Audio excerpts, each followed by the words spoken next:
আসসালামু আলাইকুম। সবাই কেমন আছেন? আশা করি ভালো আছেন।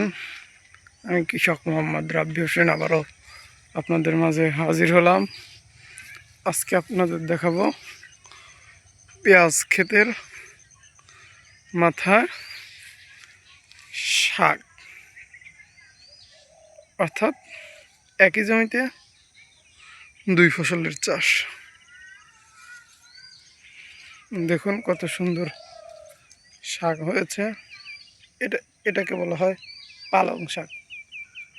আর পালং শাকের মাঝে কিছুটা আছে লাল শাক, একদম টাটকা লাল শাক। কোনো প্রকার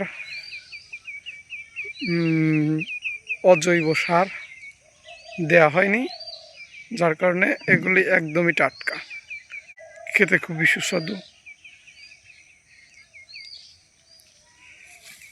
তো আমি আসছি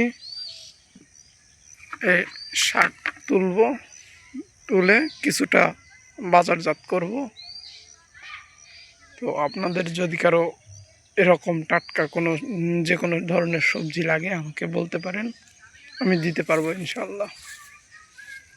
কমেন্ট বক্সে আমার ফোন নাম্বার দেওয়া থাকবে, লাগলে আমার সাথে যোগাযোগ করবেন, আমি দিব ইনশাল্লাহ।